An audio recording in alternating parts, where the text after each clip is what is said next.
นរបស់ខេត្តកណ្ដាលត្រៀមខ្លួនព្រះគោព្រះកៅសំដែងរើចេញមកគណៈអធិបតីខ្ញុំកិត្តិយសជាទីគោរពនេះគឺជាខ្លែងព្រះគោព្រះកៅដែលជាខ្លែងឆ្នៃប្រឌិតរបស់លោកណាំរវុធអញ្ជើញមកពីស្រុកគៀនស្វាយខេត្តកណ្ដាល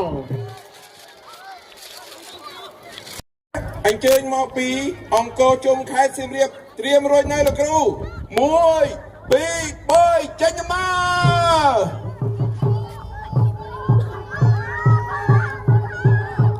បាទសូមស្វាគមន៍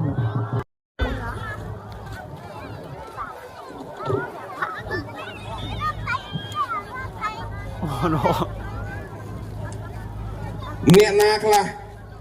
ហ្វេនវិទ្យាល័យបន្ទាយស្រីទាំងអស់គ្នាមានមកទេអើយចេញទៅមកចាញ់អូចាសូមស្វាគមន៍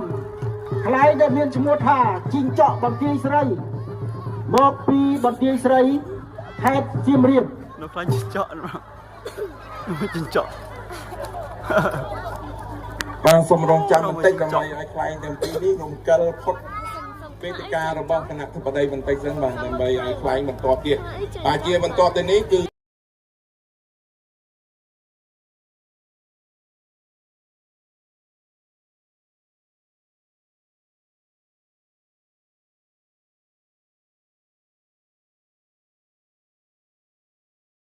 ចុះហើ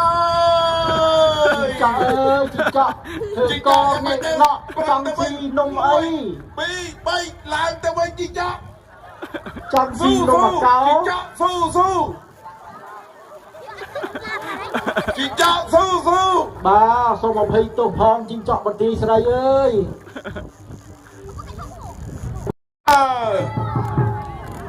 បាទខ្លែងឯកវិស័យឯកជនបង្ហោះជាកិត្តិយសមានឈ្មោះថារាហូអាសរិន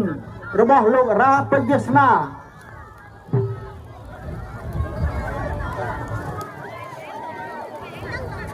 លោកខេមរាអធិស្ឋានលោករ៉ាពេជ្រវាសនានៅក្បែរនំ1 2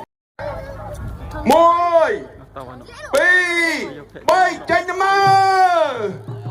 វាយោភ័ក្រសំដៃរត់ហើយអបអសាទរខ្លែងឈ្មោះវាយោភ័ក្ររបស់ក្រុមខ្លែងខ្មែរធ្នឹងជ័យខេត្តសៀមរាប